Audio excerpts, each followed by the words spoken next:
Yo, people, we're back again after a very, very, very long time. Two Up Front is back. It's a new season 2 for us. And yeah, man, we're about to get into a lot of stuff. But Ace, what are you telling me, bro? How you doing? Bro, you know what? I am actually so happy to be back, man. Because I think I forgot how much I enjoy the Premier League. Like, it's been a long week. I said, oh, it's long. I said, you know what? But football's back. That means all the conversations, all the talking points, all the tactics, all the at the start of the season where anything is possible, that we can just talk about it and then we'll just be there for the whole journey. So yeah, man, looking forward to season 2. Hopefully take on board everything that we learned from last season and just have a good one, man. Which is why from the beginning we say, please remember to leave a like, leave comments, engage if you're here. If you're watching this later, still leave your points, and hopefully we're just gonna just try be better YouTubers. I guess show some growth. Yeah, but yeah, bro, that's what I'm thinking right now. Hey, man, for real. And you lot don't even know what we have to do to make this stream happen, man. Hey, man, a lot goes on behind the scenes. But you know what I was thinking? Yeah, the audience, we really wanted to do the stream today. I'll tell you that. That's what you need to know. You really wanted to do the stream because, yeah. I have no idea, honestly. But yeah, man, of course, we're live. We're back at it. It's crazy as well, because you know how, like, even in the first season, it's like my intro, it was just like, it was flowing, like, just off the tongue. Like, you get me? I was like, I don't even remember what I used to say. Bro, like, listen, this is a new major. It's a new one. Do you get me? But yeah, man, we've got plenty to get into, of course. But bro, of course, we know United, Arsenal, big talking point. There's a lot to talk about there. Obviously, Liverpool, Newcastle, etc. I'm concerned. Hey, man, but I'm concerned. Before we get into any of that, there was a game yesterday. There was a game. There was a trophy on the line. There was a match. There was. What was it, bro? What was the line, Cup, man? Hey, what line? The line. What the surgery was successful. Oh, the surgery was successful, but the patient died. Bars. Word to Thomas Frank, man. Crazy, but yeah, man. I'll quickly give my thoughts on the game, and I'll start off by saying that whilst Tottenham lost, I think there's a lot that they can be encouraged from in that performance. I'm not gonna lie. I feel like Thomas Frank, I think he's a good manager, and you can see, well, not from the Europa League final because obviously Ange set up very differently, but I think generally speaking, like you can see, yeah, that high line that Ange used to implement, like Thomas Frank has said, yeah, you lot drop back. Hey man, listen, I want every drop man back. Every man just drop back, just bring that back. But yeah, but overall, like I think there's a lot to be positive about if like you were a Spurs fan. Like I think Thomas Frank, like I said, he's a good manager. I think I was looking at Kudus and I was like, yeah, this looks good. I think obviously there were so many conversations regarding Tottenham's defense. And it's funny because you look at a lot of their defenders individually and you're like, these aren't bad players. But obviously, I think because of the play style, they got exposed a lot. But I think if you have like a play style that protects them better and like, yeah, doesn't leave them as vulnerable, then I think you'll see the quality of a lot of those defenders. And I think Romero, of course, he can be very rash and, sometimes he can be a bit hot-headed. But I think he's a good defender. Van der Ven is a good defender. So, like, he's got good defenders in this team. And obviously, both players, they scored goals, set pieces. And yeah, man, like, Spurs were causing PSG trouble. But then, with, 5 minutes to go, 85th minute. Listen, Major, I was sitting there. I said, PSG, I don't want to hear what phase is Frank in. I said, please, just do this for me. I said, they were going to come for you. Bro. This is Chelsea World Cup. Spurs picked up a European double. I said, I don't want to hear it. Listen, I don't want to hear it. So honestly, PSG, they did us a favor, man. They did us a favor. Bro. They just saved us for the weekend. Now we can just focus on United. Now, all those talking points we don't have to talk about. But God, you know what it is? In some ways, like, obviously, I have no dog in the fight. Like, do you get me? Like, it's whatever. But in some ways, like, when Spurs, like, how they collapsed, I was just like, bruv, United, man. Like, how you guys look? This guy will let go, bro. They beat guys 4 times this season. It wasn't luck. I They was beat like, guys 4 I was times. like, I was like, no, it just emphasizes how bad we were, man. I'm just like, bro, everyone's talking about Spursy, DNA, whatever, this, and I was like, are you lot still Yeah, found a way to lose? yeah, Sorry, but yeah. yeah, nah. But back to Spurs, like I think there was actually a lot to take from that performance. But yeah, I think PSG, I think they were able to like dig deep, and obviously Enrique, he made some very big calls there because Donnarumma, he said, Yeah, "Yep, man. you're out of So here." it's a pack of You're out of rags. here. Yeah. And yeah, man, like he's made some big calls already. And I think it was looking shaky because that Romero header should not have went Yeah, in. it was definitely a So mistake. It was definitely a yeah, mistake, man. yeah. But ultimately, man, yeah, PSG, they were able to get over the line, trophy for them. But I think there's a lot to be encouraged by if you're a Spurs fan, especially with some of the transfer links that we're hearing. So yeah, that's just like my 2 piece on it, bro. I don't know if you have anything else to add. Just a little bit to add that. Yeah, I think Mm-hmm. ultimately what you want from your manager is that we lost the match, but I look at the pitch and I say, you did the best you could, man. Sometimes you just coaching, do the best you can with the players that you have, and I think he did the best he could. If maybe he was bringing Savinho or Eze off the bench, they would have probably held on and beat PSG because they were the better team, in my opinion. PSG struggled to break them down. And again, when you're disciplined and you're working hard and so they frustrated them. But I think in the end, the quality of the squad, they got tired. PSG's quality just came, but the goal came out of nothing as well. They want to even bring them back into it. It was a lovely finish from outside the box. And then at that point, then I think, then maybe it was the crumble. Then it's unfortunate it becomes the whole DNA stuff. When we get it, man, it's what happens when you now lose. But yeah, I think I would be encouraged if I was a Spurs fan as well in terms of how he approached the game. Again, do the best you can with the players. And if you hit a ceiling and we just say you just need to give him more, I think that's all you can ask your manager to do. And I think that's what we kind of saw in that performance. But yeah. Yeah. No, I definitely hear that. I definitely do hear it. But bro, you know, when there's a new season, the common thing that you'll often see is that people make predictions. There's predictions all over the place. There's who's going to win the league, who's going to get in the top 5, who's going to qualify in the European places, who's going to get relegated, etc., etc., etc. And yeah, man, this is the time where everyone is on the same amount of points, which is 0. The season hasn't started, a ball hasn't been kicked, and those fans who are always filled with gloom, who may be pessimists, at this very moment, at least, we all are on the same page where no one's behind, no one's in front. Theoretically, anyone could win the league. It's the time for the hopeful to hope. Like, do you get it? The hopeful can hope. Like those who are pessimistic, hey man, be a bit more. I guess those who are really pessimistic, you can't really change. Oh, bro, yeah, man. They're in the cycle already. But yeah, they're in the cycle already. But yeah, there's a lot obviously to look forward to. And we are gonna put in our main predictions a bit later on. So, like as regards to who's gonna get relegated and our European places and who's gonna win the league, just because we're waiting for the transfer window to close. And then once everything is settled, we know what players are playing for who, every like team's bit of business is done, then we'll put in all of our predictions. But today, we're still going to put in some predictions. And we're going to start off with 3 players to watch this season. And yeah, man, I think this is a very good discussion point because I think there's so many different approaches you can take to this conversation. I think there's so many different players. And I'm going to start off with this. And obviously, me as a Manchester United fan, I've got my Man United players that I'm thinking, you know what, these are ones to watch. But I've actually resisted the temptation of going for any United players because I just said, you know what, this will be a good opportunity for me to talk about other players from other teams as opposed to just United players because I'm going to talk about good shout. I'm going to talk about a lot of United players. You know what? Let's do 3 and then maybe just one. We won't go into deep. Just the United player. I'll say the Arsenal player. Okay. And then we just keep it moving at the end. Yeah, no, that's good. Yeah, that works. So so my first one, I'm going with Esteval for Chelsea. Okay, let's do 1 for 1 actually. So you say yours, I'll say one. But Esteval, okay.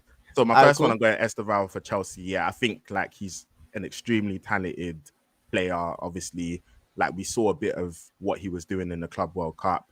And just the little that I've seen from him in a Chelsea shirt as well. I think from a technical standpoint, I think he's going to mesh very well with the players that Chelsea currently have. I think, you know, technical players appreciate technical players. So when you're pairing an Esteval with like a Cole Palmer and a João Pedro, I feel like, yeah, things will be flowing. And then obviously we'll see what happens with like a Xavi Simons as well. But yeah, like I feel like Esteval, he's a player where, like, I think he's someone that people should be keeping their eye on. I'm not exactly sure how things are going to translate as regards to game time. That's obviously something that remains to be seen. But he's a player that I really like. So I said, you know what? I'm going to pick him. So yeah, that's my first one, bro. But what are you telling me? No, that's a left field actually. I wouldn't have predicted that you would have gone there. But you know, I hear it. It'll be interesting to see how he does. It'll be interesting to you when we talk about teams in our predictions, so how these teams set up and what that means for where they're going to finish. Because I agree with what you say. I think I was going to put Arsenal player, but I'm going to put a Chelsea player in as my third now. And I'm going to go João Pedro, man, because I think it's kind of like what you were saying. I'm looking at him and I say, yeah, man, this guy's a technical player. He can clearly finish. He's shown us in the Club World Cup as well in terms of maybe the chances that you think your striker should score. You kind of just want him to bag it. And that's where the Jackson type, even Havertz last year, that's where these strikers let you down. They're missing chances that you can't even believe in them that, oh, yeah, you're going to finish this. So if he can continue that and just him with Palmer, Esteval, like all of those players together, I think, yeah, Chelsea are going to be a very interesting, fun team to watch this season. So yeah, I'm gonna go João Pedro as my. Then let me go my second one now. My second just very one quickly on João Pedro. I just wanted to say, yeah, I 100% agree with you. I think I would have. He was someone that I was actually going to say, but I think I've spoken about him quite a bit. So I said, you know what, let me just say someone different. But yeah, I think you're spot on with that. Now I can see him having a really good season still. Yeah, but yeah. And then my second one is, man, I'm concerned about this one, man. But Ekitike, man. Ekitike. Like I think I spoke about it last season a little bit. I didn't want to go too crazy. I heard and I knew the profile and I said, you know what, I like that type of striker. But yeah, what I've seen already, I say, yeah, man, this just looks objectively just like a good player. And I think he's definitely gonna, and I think that Liverpool team are gonna be a good team. So yeah, I can see him prospering this year. So yeah, he's my second player to watch out for this year. I hope I'm wrong. I hope it doesn't. I don't have to watch out for him. But right now it's looking concerning. So yeah, that's my second player. Bro, it's funny because this is already documented. Like I've already like put it online like quite a while ago. But I was saying like when Ekitike joined Liverpool, I said I would love to say that, you know what, we wasted so much money and I think it's gonna be a flop of a signing. But I'm not gonna lie, when he was linked to United, I was willing for it to happen. Like I was hoping because I rate him like a lot. I rate him highly. I think his fundamentals from a technical standpoint, like, yeah, man, serious. I think you look at how he moves. Obviously, you've seen the comparisons, Baby Isak, all of that. But yeah, man, I just like footballers who know how to like flow and they've got like good technical ability. And also, I think his finishing as well is something that I can see just getting better and better. And I think in that Liverpool team with the players he's playing with, yeah, I can see a lot happening.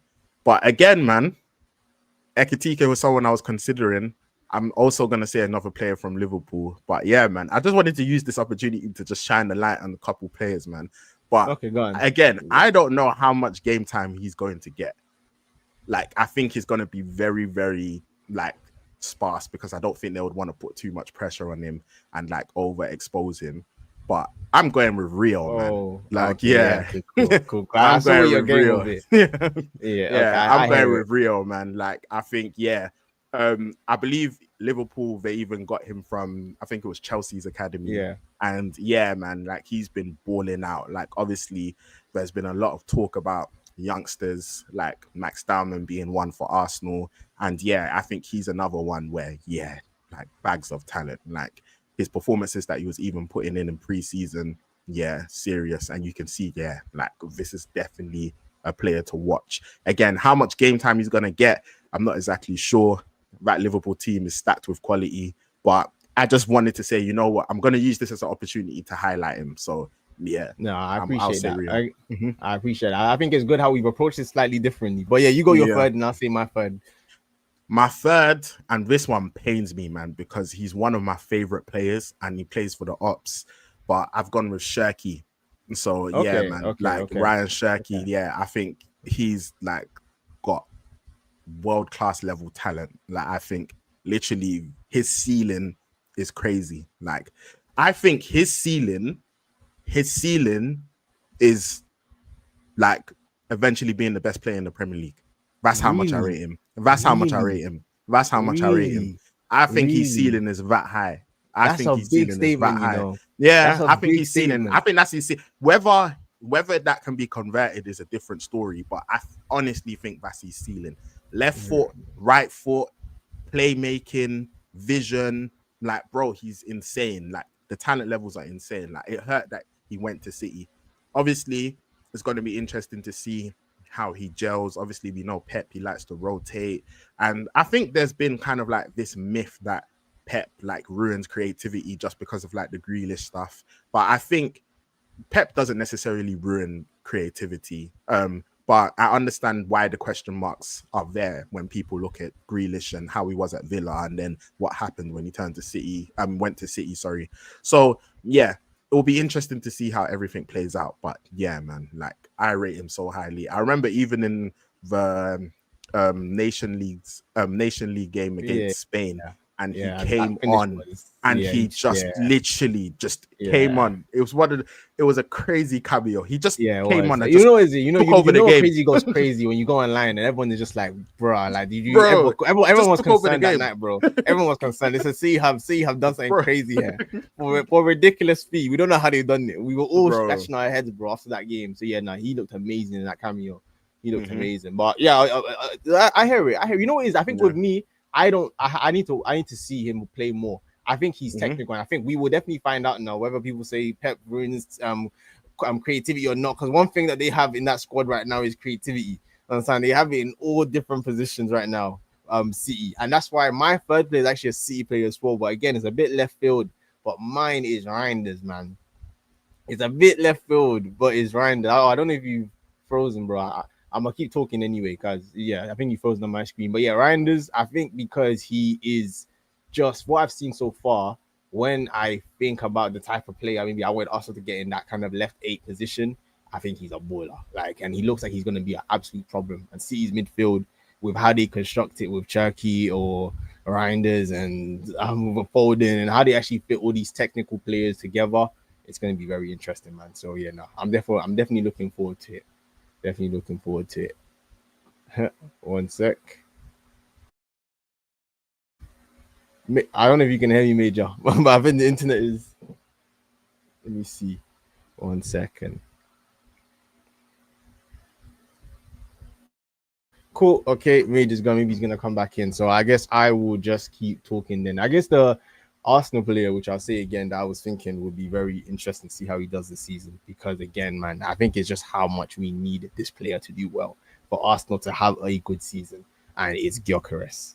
I think now we have to actually show that it was the striker that was missing for Arsenal to finally do something this season and finally actually win something. So I think how he gels with the team and whether we're able to create chances for him is going to be massive for whether we do anything this season or whether it is going to be another disappointing end. Oh, you're back. No, I think I'm back. Yeah, I can hear you now. Just dropped out. It's all good. I had to do a little monologue just to catch you up to date. I said, my full player that's to look out for again is Hopium. I said, Gyökeres, bro. We need to have this guy come into the league and treat it like it's nothing. If not, then we're cooked. So again, I know that it's steeped in hope, but that's my Arsenal player.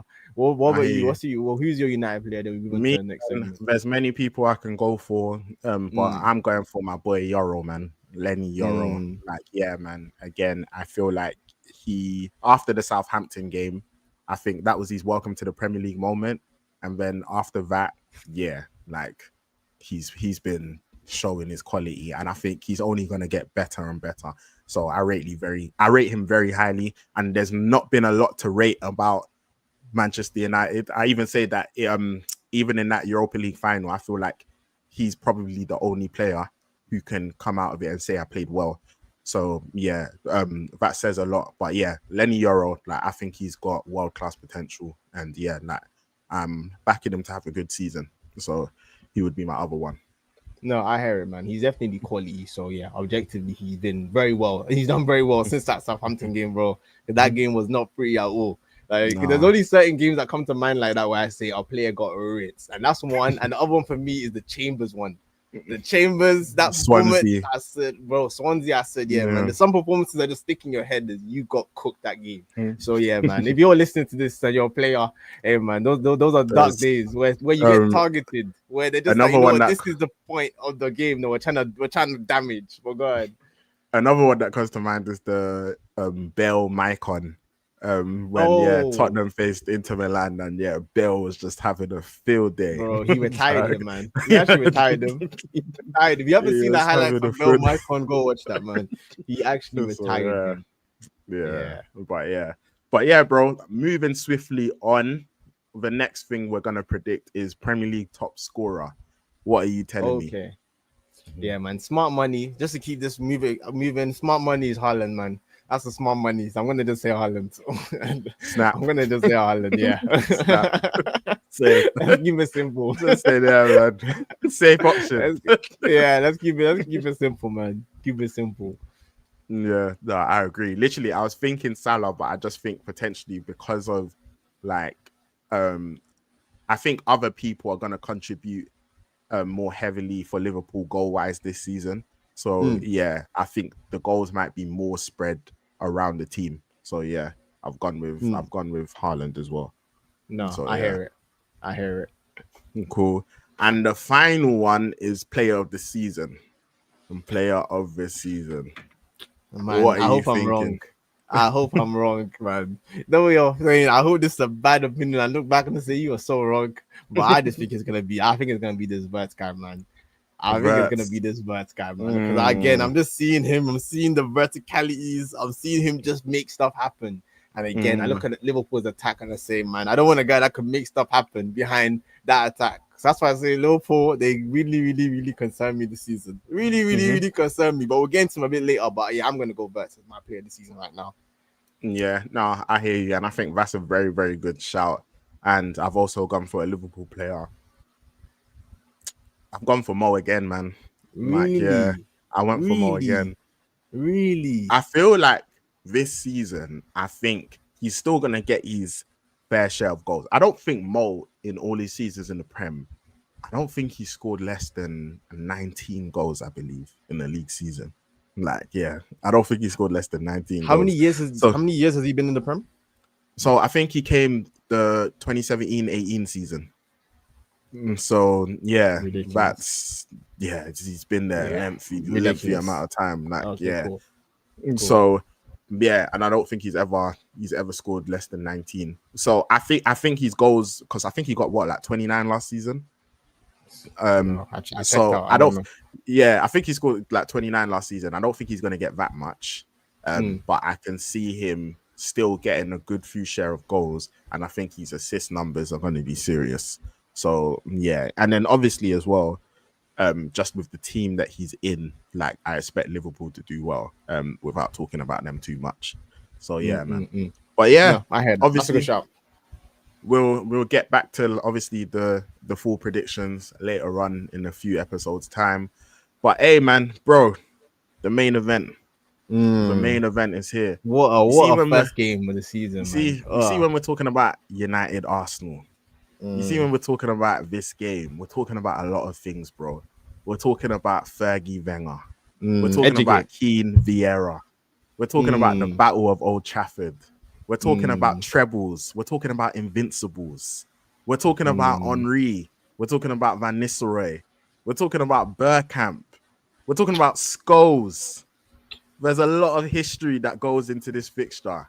And whilst it probably doesn't have the gloss that it used to have, especially amongst the fans, the rivalry is definitely still there. We feel 100%. It means something.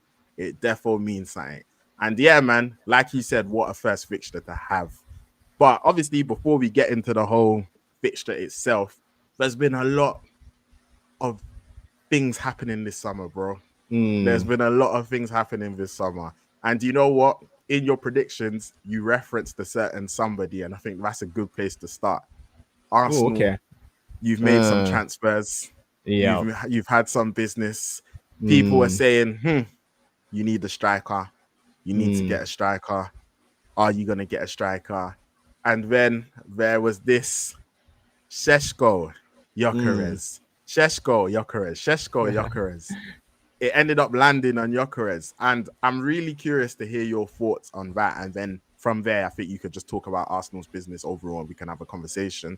But especially, I want to hear your thoughts on that because I know that previously when we streamed, he wasn't your preference. So yeah, I want you to like update us on like how you're feeling about the signing and where you're at with Gyökeres and Arsenal's business. Cool. Yeah, nice. It's a great one, man. Because it actually, I think going into the summer, I saw the clips. I saw he's a bit clunky in the box. I said, Arsenal only play low blocks. It's not matching up. It's not looking like a match made in heaven. But then I'm looking at Sesko. I say, the vertical. It's what Arteta wants. It makes sense. Like I can see the profile. I can see why he's trying to get him. I can see how it kind of relates to how he played last year. But then I think as time went on and the Sesko stuff was just dragging, and then you start to see Gyökeres come out and just how clear this guy was about, man, I am going to Arsenal and let's try and make this happen. And he was so vocal about it. I think that definitely goes away in like kind of getting the fans on your side and saying, okay, like this guy really wants this move. Again, it's outside of football reasons, but you're like, you can see it. Like, cool, he wants this.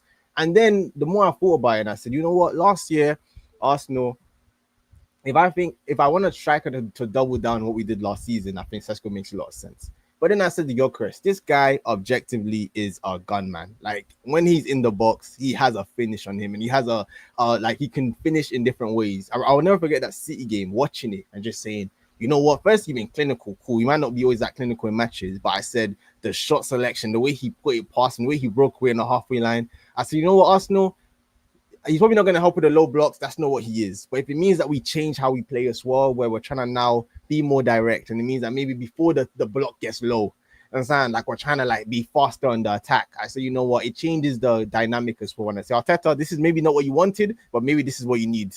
So I think as time went on, I started to then say, you know what, I just want a guy that if you get the ball in the box, you have a good chance, just finish it. And I think objectively, he has shown that he can do that. So we just hope now it translates into the Prem, and that's what we need to get us over the line. Because I think going for a Sesko, I would be a lot less confident to sit here and say maybe if I think Arsenal could win the league. Because again, I don't think he's ready for that pressure or that responsibility at this stage in his career. I think he probably has a high ceiling and he has potential, but he's not there right now. So I think as just the summer went on and I'm weighing up these different factors, I said, you know what? It's falling on Gyökeres and it's making sense to me right now, man. So I think that's where we're at. It's not Arteta. You've had all this time now. You now have the striker. You now need to make this work. Understand? Like you need to change what you need to change in the system. There's no more excuses. Buy who you need to buy and let's go and have a serious season. So I think that's just where we are. And I think Gyökeres allows it. It kind of stops him from having excuses that you could have if he brought in a Sesko and now he needs time and maybe, how is he adapting the pressure? I don't want to hear all of that. So I think that's why, at the end, I say, cool. It's Gyökeres that we got. Gyökeres, now let's see what we Arteta and what Arsenal can do with you. Understand? So I think that's where I'm at with it, man. So that's my fault. Again, quickly, I guess our transfer business.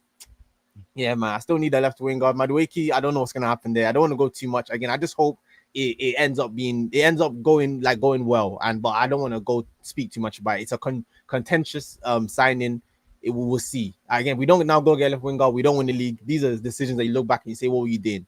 He has a banging season. He does well. We say, you know what? We didn't see it, but hey, man, he did better than we thought. We'll see what happens with that. I don't make the decision, so we'll see. No God, I think smart signing.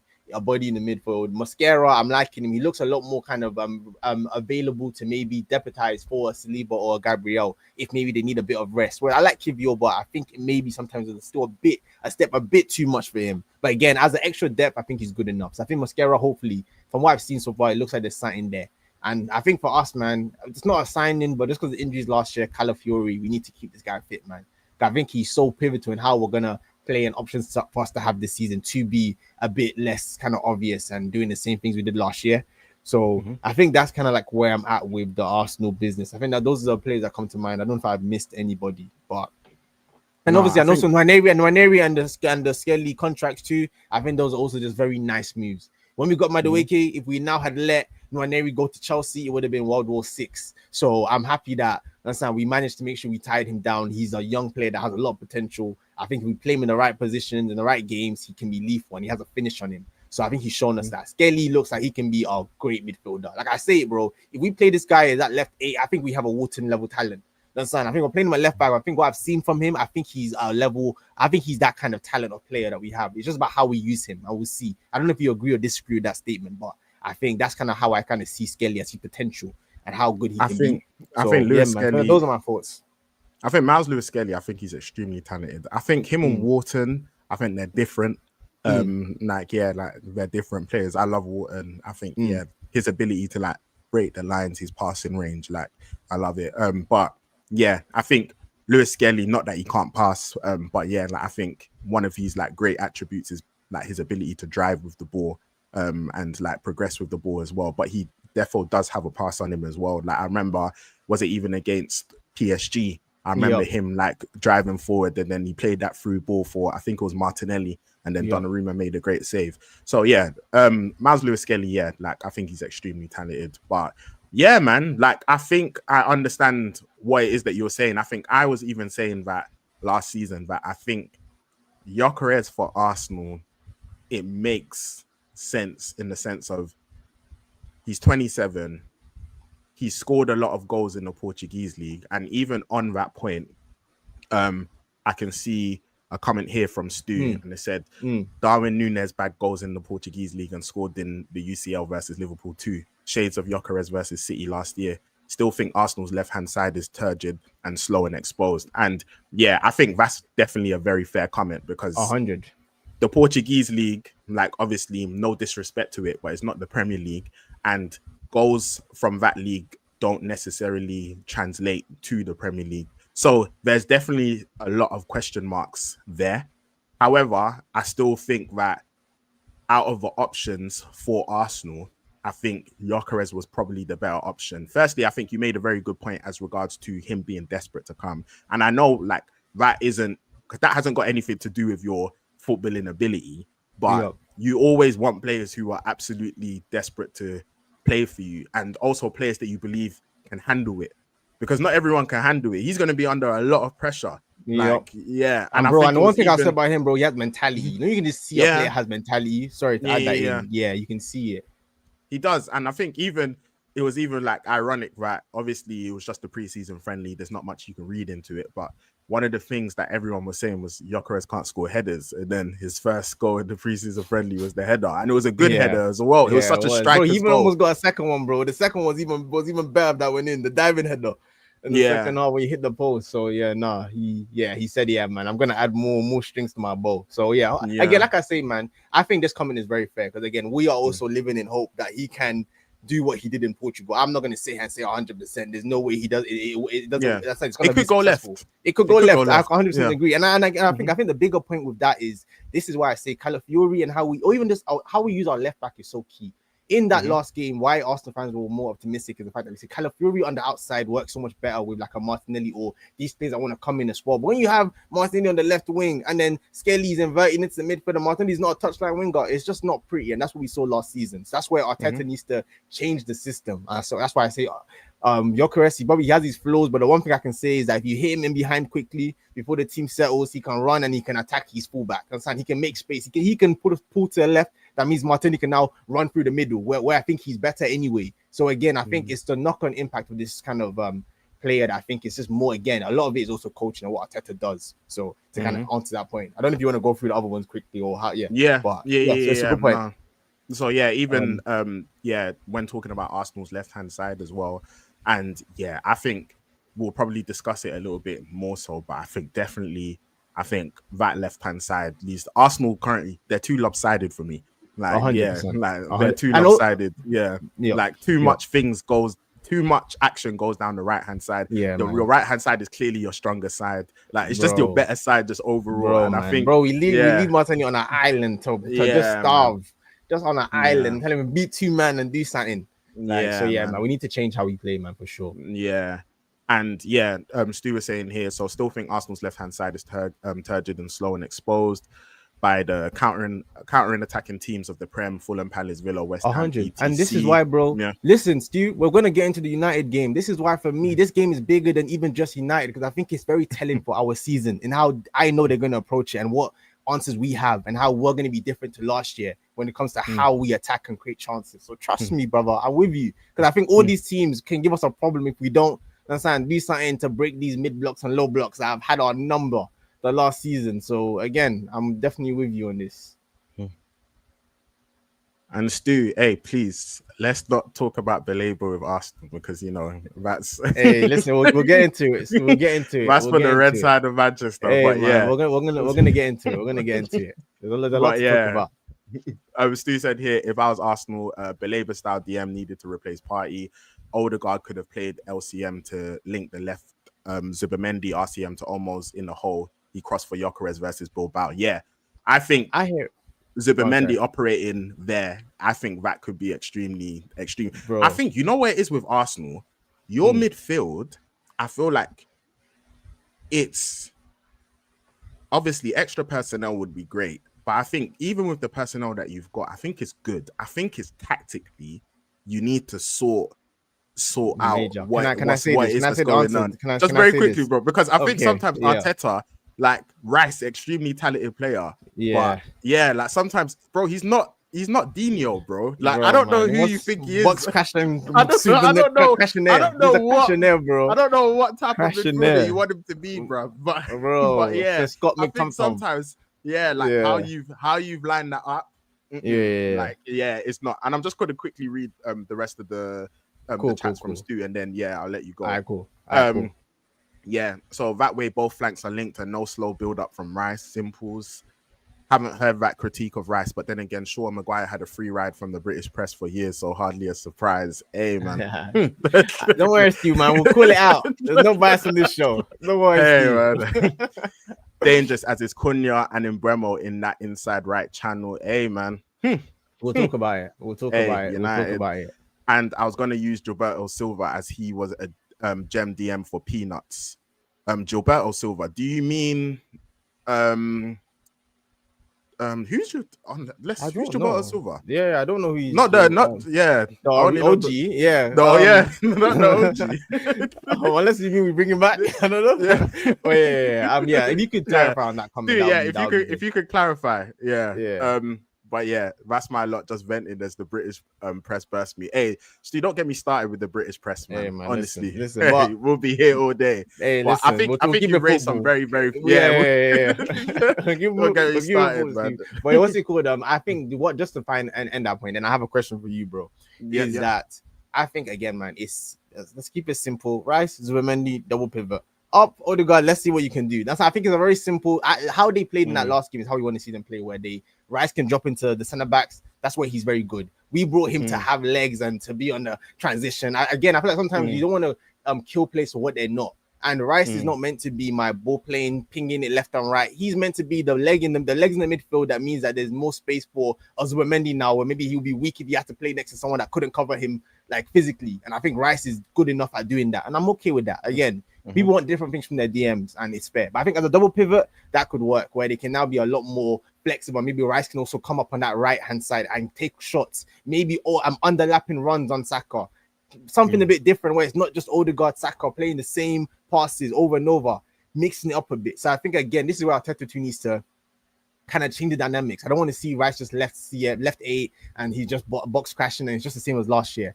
This year, we need to now see you do something different with that midfield. So I'm with you on that, Steve, man. Like, again, I think it's how it's constructed. I think it has potential, but again, it's a different type of midfield. Like, I'm saying you have someone to do the passing and someone to cover him physically. So we'll see how it works out for us.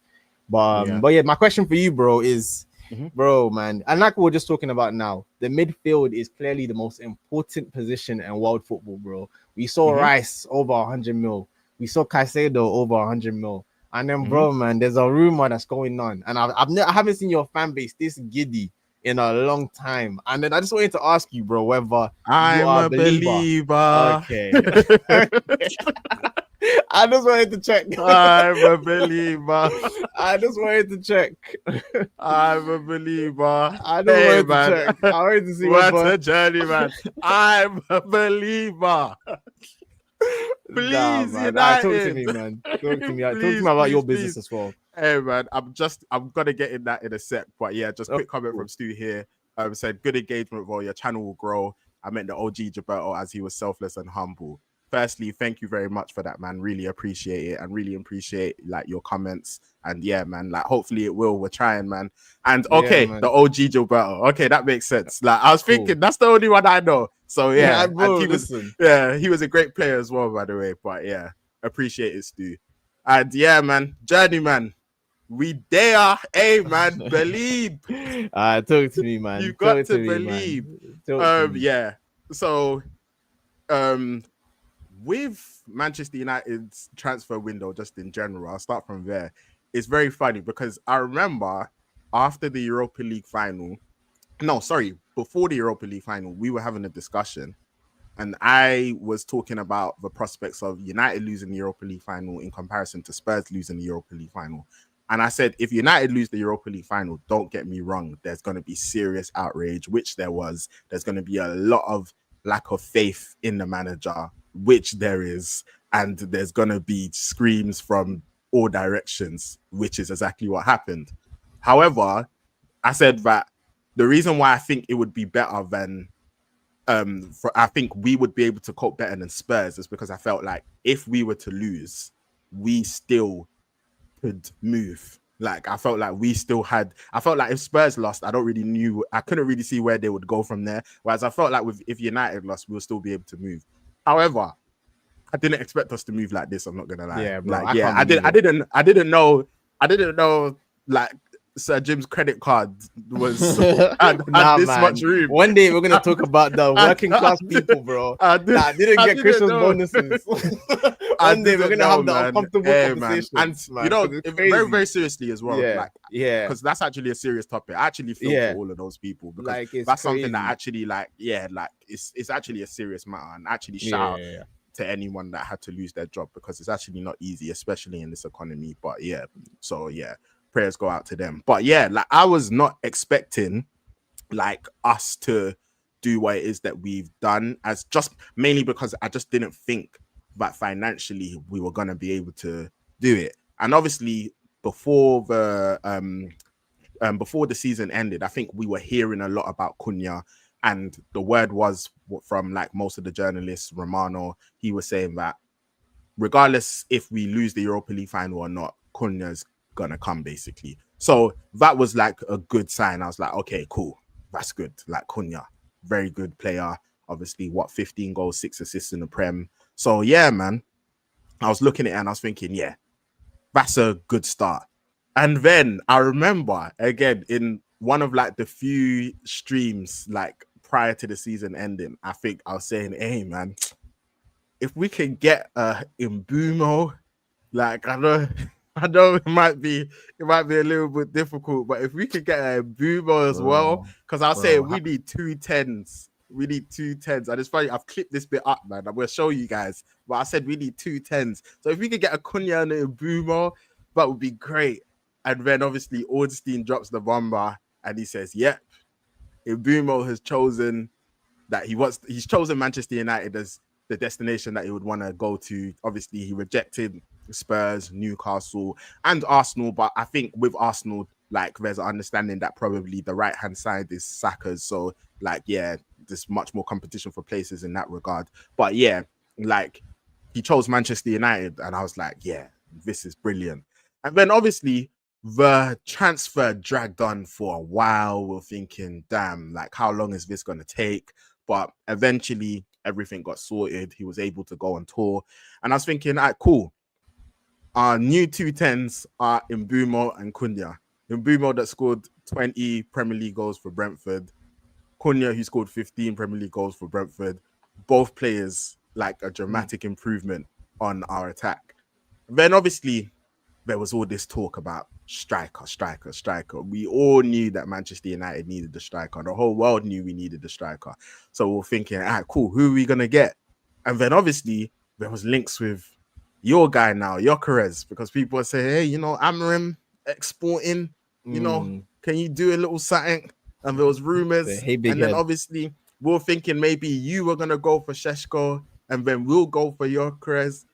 But the exact opposite has ended up happening. We got each other's ideal strikers. Yeah, the opposite. And you know what? Ironically, I feel like when you look at it through a certain lens, I think both strikers make sense for where both clubs are at. Because I think with you guys, you've got pressure on you to win now. You're trying to win the league now. You're trying to get over the line now. I think with us, obviously, I would love to win the league next season. Hey, man, 21, we need that. But realistically, we know, yeah, that's going to be extremely difficult. Like, you've got to take things in steps. So we need, obviously, a striker for now, but also for the future. But I think where a lot of Manchester United fans were concerned was that, you know what, scoring goals was such a big problem for us last season. We scored 44 Premier League goals. The only teams that scored less goals than us were the 3 relegated teams and Everton. It was a shambles. So because it was such a problem, we thought, you know what, maybe the better approach would be to get a more experienced striker, let that run out for 3-4 years, like a Watkins, and then afterwards now go and spend big on a striker. But Manchester United took the different approach where I think they looked at it and said, you know what, Šeško, obviously we have Vivel as well, who has links to like the whole Red Bull group. But yeah, he looked at it and said, you know what, extremely talented player. We feel like this is worth the gamble.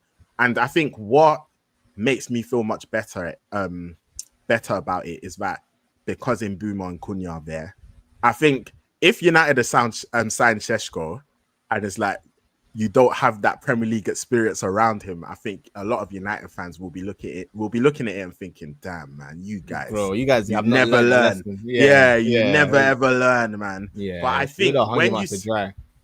think when you surround him with Mbeumo and Cunha, I think that takes the pressure off him. And yeah, like I think it actually was a good strategy. Like I can see what it is that they were doing. That's not a guarantee that he will succeed. I really hope he does. I think obviously he's got like a lot of potential. But yeah, like I think a lot of United fans, we feel much better knowing that he's got that support with him. And a lot of comparisons have been made with Højlund, you know, when it's just like, oh, young striker, a lot of money. Šeško's nothing like Højlund. Yeah, Šeško's much better than Højlund. That's a very simple. He scored like 100 goals at 22. He has much more experience than Højlund, Van Højlund had. Like, yeah, Højlund didn't have much experience at all. Šeško has a lot of experience. And even a few years back, I think there was the interview where they were saying, oh, like, would you go United? And he even said, I'm not ready. He said, no, I'm not ready for that. Yeah, there was rumors that apparently last year was after the Arsenal Chelsea win that he was like, nah, I'm not ready to make this step either. Was what came out. He was like, this is maybe, let me wait a bit longer. That's good self-awareness though. That's someone that actually wants to like be the best that they can be. So yeah, man, like I think that like I'm really hoping he succeeds. Obviously, it's going to be interesting to see like how that will, because we've essentially got a whole new attack. Like, do you get me? Šeško and Mbeumo, Cunha, and then obviously you've got Ahmad, I think, who's going to predominantly be a wing back, and we'll see how him and Mbeumo interchange. And then obviously we've got Dorgu on the other side, and I think that's going to really help us as well, because I think Garnacho often occupied the spaces that a wing back should occupy, because he plays that 10 position like a winger, and a lot of the time he ignored Dorgu, so he'll ignore the overlapping runs, etc., etc. Whereas Cunha loves using a wing back. You saw how he used to use Aït-Nouri at Wolves. Like, he loves it. Like, that's part of his toolkit. He's like, oh, right, what? Yeah, wing back there. Let me use him. Like, do you get me? Man, it changes everything. It changes your whole picture when you have someone overlapping you like that. Yeah, man. So I think that attack-wise, man, like Amorim can't complain. But the big problem that we currently have is our midfield, like you mentioned. It's a big, big problem. Because right now, Amorim is insisting on playing this two-man midfield, which demands a lot from our players. And we don't seem to have a natural pairing that fits in this system. And when we were speaking about this last season, I think it was like our final stream of the season last season, you were pointing out this problem to me and you were saying, bro, your midfield, like, what are you going to do? Like, how can you fix that? Who is it that you will need to sign? And I came with my answer, bro. What was my answer? Bro, what was my answer? Delusionally, bro. What was my answer? Delusionally said, believer. I said, brother, believer. I've been a get out of here, man. believer. Be The realistic. tapes are there. I've When been you a guys believer. bro, you guys And are pleading poverty. Ace said, Poverty. Ace looked at me. He said, "Nah, that's not gonna happen." He Bro. said, "That's not." He didn't even want to entertain the conversation. He said, "That's not gonna happen." But hey, man, sometimes you gotta believe. You've gotta believe. Crazy, man. Nah, man. You guys better get this over the line. Hey, man, you guys I'm better hoping. get this one over the line. You know what it is? When like the interest first started like breaking out, I'm not gonna lie, I was excited because it felt like all United fans had identified this as like an ideal signing, but there was no links. Like no links at all. Like there was nothing there. So you know when the fan base just like create something and it's like, but bro, we've not seen one link bro, to this United player. scouting was Twitter. Yeah, we scouted. United fans scouted Baleba. We said, bro, we need to get him. And there was no links. And then all of a sudden, you see one day what was it? Got a shout at what Indy Kalia like drop the news on his Twitter page. Like, do you get me? And then all of a sudden, Romano, Ornstein, everyone saying, "Yep, United have had conversations with intermediaries and with Baleba. Like, they're trying to see if they can get the deal done." And since then, like, it's still everything is still there. It's like we've not left. Like I think we're still looking to try and do the deal. And yeah, man, I'm hoping that we get the deal done this season because I think it's super, super significant because I think our midfield currently, when Amorim is building up, we negate the midfield. We don't build up through our midfield. Like, it's actually your center backs that send it over the top to we really, really, really need someone like a Baleba, man. No, we don't need someone like a Baleba. We need Baleba. Not Baleba someone like a Baleba. That's what you guys need, bro. Baleba light. We need Diet Baleba. That's what you guys need. Diet Baleba. I can't believe it. I'll see people say that, oh, you know what?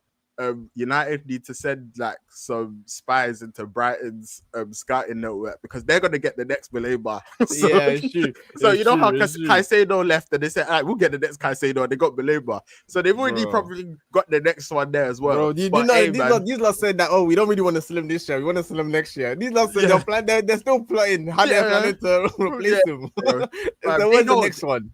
But you know what it is? What I was saying I was like, bro, I'm not gonna lie. If United get the next Baleba, I don't know if we could develop him to what Brighton could develop, because with Caicedo, we were linked. I remember we were linked with Caicedo, bro. It was like 5 mil. It was like 5 million, bro, before he went to Brighton. And then he went to Brighton, and then all of a sudden, boom, you see like his development. So Brighton, you've got to give them their credit as regards to being able to. Bro, and even before that, bro, even Basuma, so now you look, he's what he is, whatever now. But at a certain point, Basuma looks like a midfielder that you want in your team. This guy's quality. Look at even like Cucurella, like, do you get me? And how like great he's been at Chelsea, like, do you get me? Bro, McAllister. McAllister. You're seeing João Pedro now. Like Brighton, man, like they've just got such a great scouting network. Like, like Journeyman said, their scouts are elite. Like, honestly, man. So but Baleba, like, it would be like such a big signing for us, especially because I kind of feel like we need to get him this year. Like, do you get me? Because I feel like next year, you never know what may happen. Like, do you get me? You don't want to chance it, and then there might be more competition. You don't know how things are going to play out, etc., etc., etc. So, yeah, man. I don't know, like, what the final package Brighton exactly would want, but I'm thinking over 100 mil. But man. They're gonna say, man, bro, especially when they don't want to sell him. It's not like they're actively like, oh yeah, we need to sell Baleba. But you guys have come and knocked on their door when they went. And Brighton, look at what they've done to Chelsea. And Chelsea are good buyers and sellers. The way they've rinsed them in recent years, like they're not a good club to deal with. Apparently, Brighton as well, they've not quoted us a price. Like, they're not going to quote us a price. It's a you make offer. You make offer, and we'll decide how we feel about it. How about that? Okay? You bring us to the table. Bro, you bring us to the table. That's crazy. They said, we're not going to quote you a price. They said, you come to us, let us know what you're saying. We'll either laugh it out the room or we can start talking. That's what we're going to do. But we're not giving you a price. So yeah, man, it's crazy. But yeah, that would be a big big signing for us. I think that, and then obviously I feel we still need a goalkeeper, man. But yeah, I think if we can, I think those were like all of my major issues. I think we needed a striker, we needed 2 10s, we needed at least one midfielder, and we needed a goalkeeper. Like, so yeah, like obviously ideally there's other places that you might want to strengthen in, but I felt like at a minimum that's what we needed. So if we can achieve that, then that would be great. And yeah, I feel like Amorim now has a foundation, like a very good foundation to work upon, and there's not many excuses for him at all. So Bro, yeah, man. There's no excuses at all. Maybe you guys strengthen like that in one window. Yeah, there's no excuses, man. There's no excuses at all. Because like you say, man, objectively, bro, listen, you might need to, but objectively, I feel like you say, man, you bring in Cunha, you bring in Mbuemo. These are Premier League proven good footballers that have shown that they can play in the Premier League. So now you need to now make them work. You've chosen Sesko again. You guys are linked like Calvert-Lewin and stuff. I thought maybe you guys are doing the broke boy thing, but then you guys said no, we got money. You went to Newcastle, said bro, get out the way, and you took Sesko from them as well. So yeah, so you got that, and then yeah, man. I think the main thing now for you guys is that midfield. I think that's the keyest part in terms of what type of season you're gonna have.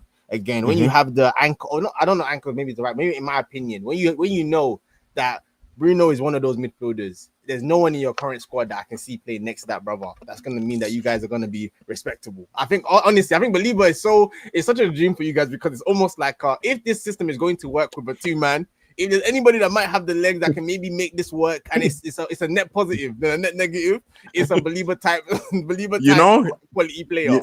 You know how Kante can do 2-man jobs in midfield. Tell Bruno, bro.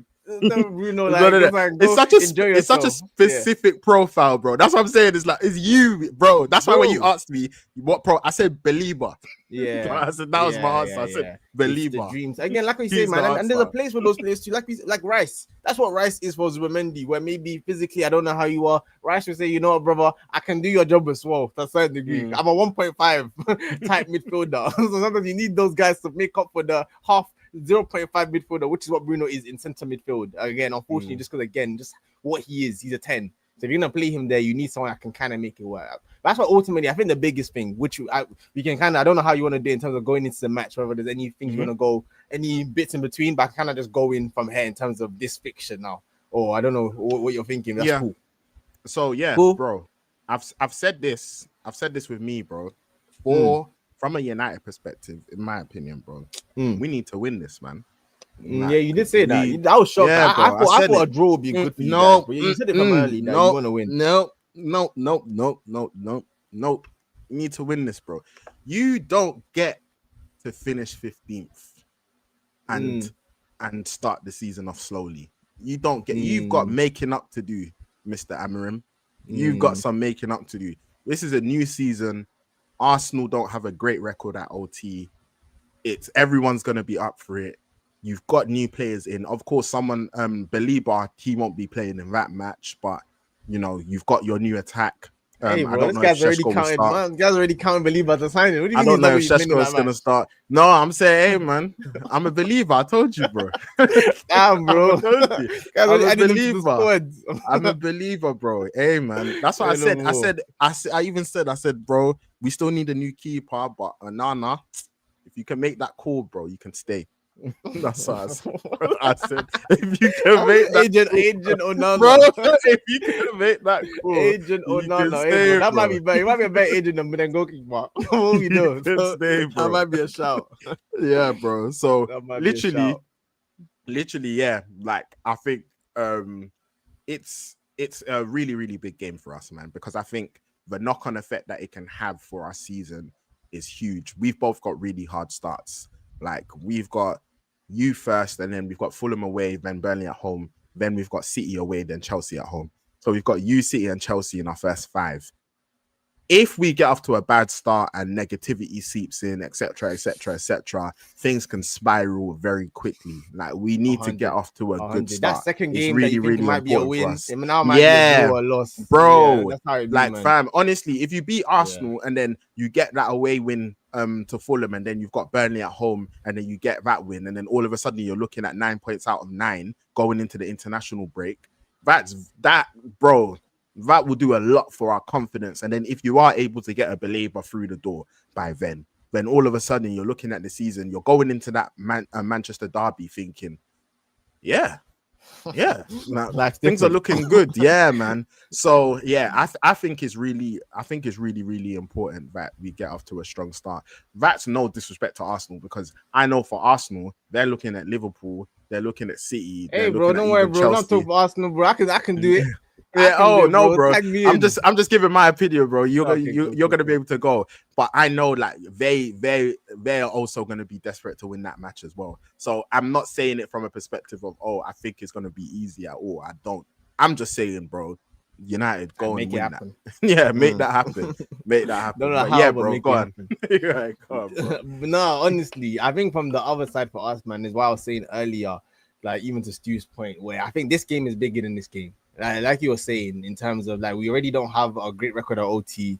And we know our problems from last year in terms of how teams set up and us struggling to break them down. And I think United are just the type of opposition that can hurt us and how they're gonna approach the game. So I think that's why we are being tested at our, like, you know, when you've been failing an exam for the last season, you've been failing, and then the start of the next season, you get the exam again. And it's up to you whether you revise properly or you're going to fail again. And I think that's kind of like a test where this will kind of show whether cool, like even the teams are trying to do this thing, maybe there's an answer that we have now where you can't just do this thing. And again, objectively, that's how we forgot a bit last year, but we have a very good team. Like I'm looking at Zubimendi in that mid. I'm looking at Rice when he's dropping deep and he's not trying to box crash and he's actually deeper in midfield. I like that. I see Salih, Saka. I say, man, it wasn't the greatest year. I say, if you can come in as a creative, Odegaard, you were poor last year. You come in as a creative, Gyökeres, if you're getting the chances, because even if you're getting the chances that like Havertz was getting and he just wasn't dispatching, and you can dispatch and you can start the season like scoring goals and on fire. Then yeah, man, we go into the Leeds game afterwards. Then we go to Anfield and we say, you know what, Liverpool, everyone says that you've won the transfer window. But again, objectively, I think I probably, to even not even to give spoilers for like my prediction, I feel like we have the most balanced team out of City and Liverpool this season in terms of when I think of defensively as well, midfield, how maybe teams can hurt us. I think we might be defensively a bit better, which might be in our interest, what can help us. And then it's on then Liverpool's attack and City's attack, I think, are stronger than ours. So again, I think it's how that kind of balance weighs up between the attack and defense is going to be very telling in certain games, how it kind of plays out. So, but again, that is all thoughts while we go to OT and we get the win that we need to get, even if it's going to be tight. We know how United are going to approach it. We know Cunha and Mbeumo are going to be dangerous transition threats. Sesko won't start, but he probably come off the bench maybe at some point. That's not like I see enough there where I'm not also like, oh, this is a banker. I'm going into this game saying, you know what? This is not a United of a few years ago where I say, you know what, these are horrible. You guys objectively, from however I feel about you, have got good players in. Understand? Like Mbeumo and Cunha is a far cry away from Garnacho and Rashford that doesn't want to be there, or understand whoever else you guys were playing in that 10 position sometimes, or whether it was Ahmad had to move because there was no one else, or whether it's Dalot at right wing back. So I think it's also how you guys approach it. It's going to be very interesting to see how we can kind of counter what you're going to bring to the table. Because I think that would then kind of give us an indication of cool. Later on in the season, when the Palaces and the Fulhams and all these other guys that can set up a nasty low block for us, do we have answers that we didn't have last season? So I think we're going to learn a lot about what this campaign looks like for us from this game. Is why I think yes, it's going to be very difficult, man. So yeah, those are my thoughts. I don't know if you, what you think about that. Yeah, no, it's an absolutely massive game, man. Like, yeah, and I think it's going to be interesting to see how both sides approach it. Obviously, like in the past, how we've like got at you through that transitional threat. And I think someone like a Mbeumo, someone like a Cunha, they are going to help with that. I think Ahmad from right wing back as well. I think Dorgu as well. Just to quickly speak on him, he had a very good preseason. I think he had like a much better end to the season as well. And I think, I can see him having a very big season this year. I think playing with Cunha is going to really help. And also, like, he's such an athlete, man. Like, he's a proper athlete. Like, he can get up and down, like, anything. And he's only 20. Like, he's super young. And I think even just talking about this United rebuild, I think the good thing is that, like, you look at the age profiles and you look at Euro, who's 19, Dorgu, who's 20. You look at Kobe, who's 20. You look at Sheshko, who's 22. And then you signed two 26-year-olds in Kunya and Mbumo, who is like, yeah, like they're not super young, but also like they're hitting their primes. They've got like their best years ahead of them, hopefully. So yeah, and then even someone like an Aiden Heaven, like you signed Leon as well. So I think, yeah, like the recruitment actually has been much better than previous. I think for this game specifically, what I'm actually really worried about is the midfield. I'm not gonna lie. I think with Mendy and Rice, I think that is, yeah, with our midfield, I just don't know how because Bruno's gonna play, I think. And I just don't know what he's gonna do. To be fair, he might do Bruno in 10 and Cunha up front or something. I know he did that. He could do that, yeah. He could do like maybe like Agate, Kobe, and then Bruno in one of the 10s, and then Cunha up front or in Mbeumo up front. Like he might move things around, or maybe Casemiro in there, and then move Bruno up, and then Sheshko comes off the bench. We'll see what he does, but yeah, this is a massive game, and I think that whole Gyökeres and Sheshko dynamic as well. It's just added a bit of spice to it as well. Like it's added a bit of spice to it. Because though I know bro, if that celebration goes up at OT. Bro, I know how I'm starting the next stream. I'll just tell you right now. I'll just tell you right now how I'm gonna start the next stream. Likewise. Don't, bro. You're not gonna jump. You're not gonna get up and jump, bro. You're not you think I won't? You think I won't? You think I won't? Bro, I'll clip you up. Don't do that. I'll clip you up. I won't. But yeah, man. Hey, really good game. But bro, do we want to get into predictions? Oh, actually, I think I've spoken about the last couple of signings I think we need. What are your transfer business? What else do you think still needs to be done? Because I've said we need a midfielder, not just a midfielder. We need Belabor. I'm a believer. And then we need a goalkeeper. Like, so I know we've been linked with like Lamens. We'll see what happens with that. I know Donnarumma as well. There's been brief links, but we just need another goalkeeper. So I think those are the two positions that we need to fill before the transfer window closes. What are your opinions on Arsenal? Man, I think the very simple answer is that left winger, man. Again, is like whether the Madueke experiment, whether your intent is to play him there. I think I don't want to hear from the Arsenal fan base. I don't want Eze to go to Spurs, and now I have to hear that talking point. Me, I like to just avoid the talking points as much as possible because I don't like crash outs. I just know I'm gonna witness crash outs. I just don't want to have to witness the crash outs. So please just go get an Eze type play. If you go Spurs, cool. I don't care. Just get a left winger, so at least cool. It's not just all our eggs are in this Madueke experiment, and it's like a cool. There's an option there. Rodrigo looks like he might go to City, but again, if you can squeeze a player like that out, then cool. I say, you know what? I'm a lot more confident now that we have, especially if Liverpool still managed to pull off this, which we're going to talk about. This what's it called? Isak moving that's bubbling in the background. If that happens to get over the line at the end, we have to have got a left winger that's serious. So I think that's where we are as a simple answer. Then me just tactically, what I would just like to see is again, man, it's so simply. I think we have every profile in our team to play in different ways. It's just that overlapping left back. And I think that's why Calafiori, when he plays there, in that last game, it was a small sample size, but having a play that can overlap the left winger is so key sometimes. It can't just always be Skelly invert or Zinchenko invert, and he's just the left winger just on the island. That's a way of changing how we play to be a bit less predictable. And Calafiori's ankles look like it's made of glass. So I think a player that maybe could deputize, whether it's him, which I don't think we will get it because of Skelly.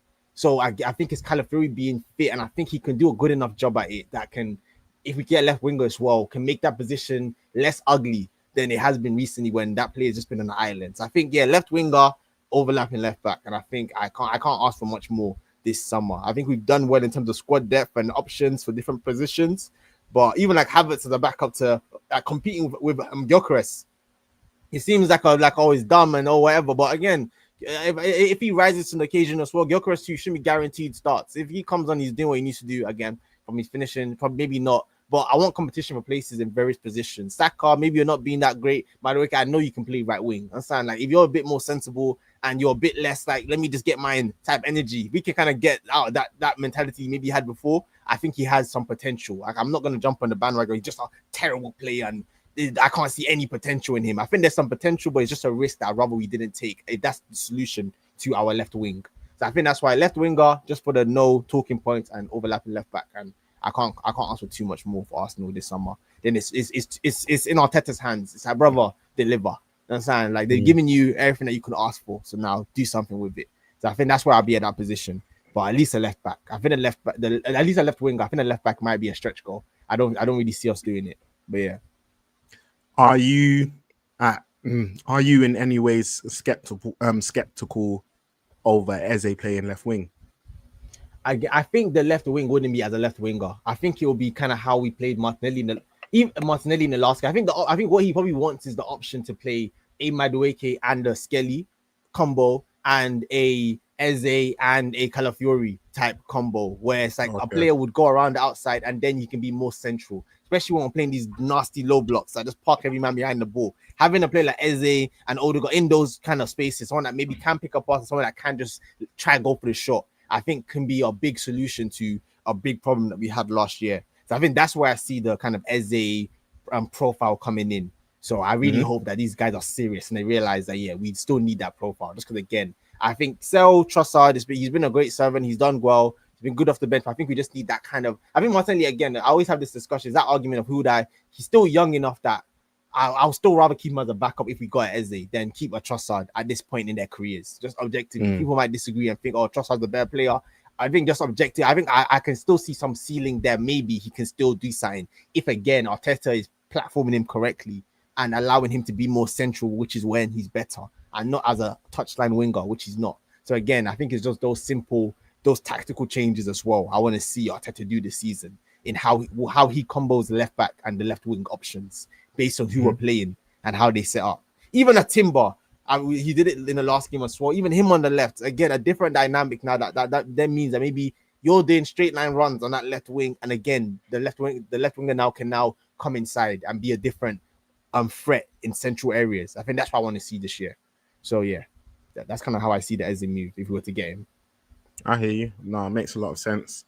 And yeah, I was even going to ask you just about some of your thoughts on Arteta, but I think you've already articulated your expectations for him. Obviously, tactically, for him to be more brave and make the right decisions and explore different combinations. And obviously, there's an expectation on him to win this season. Yeah. So yeah, and yeah, I think with Amorim, where I'm at is just bro, all of those things, I've said it quite a few times, but yeah, you did come in November.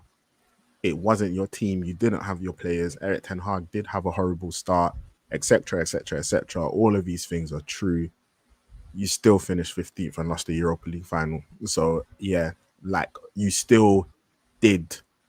The only thing, I've said it before, the only thing that you could have done worse was get relegated. So it's you did the level above that. It's true. No, it's actually fact. Yeah, you did the level above that. You did the level above that. Literally. You passed because everyone else failed. Yeah, so there's a lot. Don't get me wrong, man. I really, really want him to do well. I want him to succeed, etc. But yeah, man, he's got to get off to a good start. And yeah, man, please, man. And, hey, word to Journeyman, man. The storm has finished. Please, Amorim, you told me in the last game of the season, you spoke to the crowd and you said that you told us that the storm was coming. And you said, today you're here to tell us that the good days are coming. So please, we need the good days to come. Please, quickly. But yeah, on that note, man, bro, predictions. I'm going for 2-1 United win on this one. I heard that. And I'm going the other side, man. I'm going to go 2-1 Arsenal. I think it'll be tight, but I think we should have enough to get over the line. So I would say 2-1 Arsenal for that game. We will be there to talk about it next week for sure. Nice, man. Yeah, I'm gonna be at the game, man. So yeah, man. United, don't let me down, please. Hey, man. I hope they let you down, brother. Well, of course you do, bro. But yeah, moving swiftly on, bro. Liverpool. I think in this transfer window, their names have been ringing off. The name of the football club that is Liverpool has been in all the headlines for different players. And yeah, man, they've been super, super active. I'll just start off by saying, again, If you didn't hear what A said at the start of the stream, one of his players to watch was Ekitike. And yeah, I think that was a very good signing. And when we speak about Newcastle, we're going to talk about like how the signing came about and etc. I won't get into that now. But yeah, I think it's a good signing because I think he's a really good player. That's like obviously this was one of like the best young talents in world football. But yeah, like loads of clubs wanted, and they've just won the title and they've been able to add Florian Wirtz to this team. So I think that's great. Kirkez, I think he was great for Bournemouth last season. Like, and I think, yeah, they needed someone that can help like take over from Robertson. So yeah, I think that was an extremely important signing. And of course, they got Frimpong to replace Trent. And it's interesting because Frimpong and Trent, they're different types of fullbacks. But they both still have like their defensive frailties. Yeah. Even though they're different types of, they're both attacking fullbacks in different ways. And like, but I think, yeah, like he's gonna definitely be a threat going forward, and we'll see how Klopp is. I mean, not Klopp, Slot is able to manage everything, and yeah, like make sure like all the holes are filled. Because I know with Klopp, when Trent used to go forward, he had that engine room midfield, whereas like he had that midfield to help cover for Trent. And yeah, it will be interesting to see how Slot approaches things tactically. But yeah, bro, what are you saying for Liverpool's window, man? Bro, like I alluded to at the beginning, I'm very concerned. Very, very concerned. Because, man, when I look at them and I even look at the football I was playing a little, obviously, over just pre-season, I look at a team and I say, man, this is going to be attacking football. Like, these lot have objectively just quality players that are just good dribblers, good on the ball. Good. They're creative footballers. Like Kitike can make things happen. Wirtz can make things happen. Like Salah's still lethal. We have Frimpong now on the touchline, now letting Salah also get more central again. We know what he can do in those positions as well. Like I think Kirkez is probably the perfect kind of player to kind of come in where Robertson is now in his career. I think he's defensively really good, and again, it's a different dynamic, and it kind of it's going to be interesting to see how he gets that balance. I think that's definitely the key point, which is why I say that's again the hopium in me as an Arsenal fan is cool. What midfield do you select? How does Wirtz, McAllister, Gravenberch, Sabozza, how are you going to construct this in a way that you guys are also going to be defensively solid enough that you're going to be safe under transition also? Because it's going to be how teams are going to try hurt them. So I think again, how they fill and they clean up those spaces, Van Dijk is going to be like this season. If he's still just the best defender in the Prem, then again they're good. So again, I think those are the different things that we're going to be looking for. But yeah, man, objectively, they have just smashed the window so far. If they get that Isak signing, then I think you just have to just sit here and say, bro, they have to be favorites to win the Premier League this season. I think after that window of Wirtz, Isak, Frimpong, Kirkez, like it looks like they're gonna get Gay as well. Well, like again, it's just again the little hope if they don't get centre back, cool, maybe injuries. And they signed the other young centre back, as well. I forgot his name. Leone or something, I think. Yeah, Leone, I think it was. So yeah, he looks like he's going to be a problem. So yeah, man, I think I'm a Liverpool fan, you're definitely excited for this year, man. You're saying, boy, let's see what teams have. Again, I was like, how teams are going to try to stop us. That's why that first game at home, Anfield. Hey man, I'm very concerned for Bournemouth in this one. I'm very, very concerned because that'd been the game. But yeah, man, those are my initial thoughts going into the season with them. And I think even just on the topic of Liverpool as well, because obviously like we've spoken about it, but yeah, like we've not streamed obviously since all of this has happened. But obviously, just want to say RIP to Diogo Jota and Andre Silva, and yeah, like obviously like absolutely horrible thing that happened. And yeah, man, like obviously just prayers up to the family, and obviously Liverpool as a city and as a football club as well. You can't imagine how everyone must have been feeling. But yeah, man, like literally just prayers up to everyone. And shout out to Chelsea as well, man. I don't know if you saw that they are giving up half of their kind of bonus to the family. So again, man, it's nice to see that the world people are still giving and caring where they can be, man. So yeah, no, I definitely echo your words. RIP. Yeah. RIP. And with Liverpool, again, I think another underrated aspect of their transfer business is actually something that both our clubs are horrible at, and it's shocking, their man. ability to sell. Bro, it makes me mad. Their ability to sell, bro, because both our clubs were lame at it. Like, yeah, man, we are it's shocking, lame. bro. There's certain man that's still your at my highest club. They've transfer. been on loan for the last 5 years, bro. I'm like, bro, how many loans can somebody have? Like, can you please get a permanent move, please? Please. I think your highest transfer is still Chamberlain, 35 to mil to Liverpool, which is bro, crazy. it's embarrassing, man. Which is absolutely crazy. But actually yeah, Liverpool, they've sold very well. Obviously, Luis Diaz, who I think like he was like, obviously he weren't always the most consistent, but yeah, man, like I think he was important to their attack. So 100. even just adjustment wise, it's going to be interesting to see how things go. But yeah, he's gone to Bayern. I think that was like 65 million odd. Like Nunes has gone to Saudi. Business. Like good business. And they got good money from that. I think it looks like Harvey Flecken Elliott might leave. Flecken went to Brentford. Yeah, it looks like Harvey Elliott might leave. Quansah, 30 mil to Leverkusen.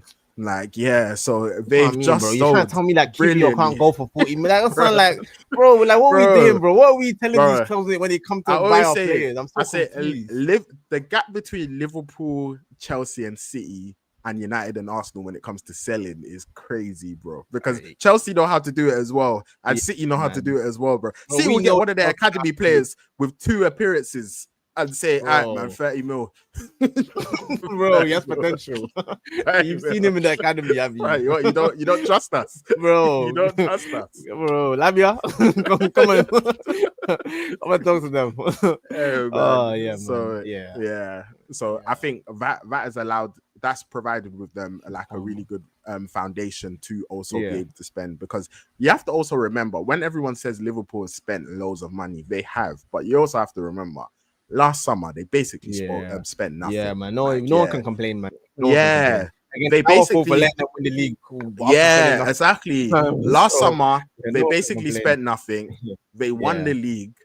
All that revenue has come in. And yeah, man, they said, we're gonna, and I'm not gonna lie, I hate that they're doing it because they're United's main ops.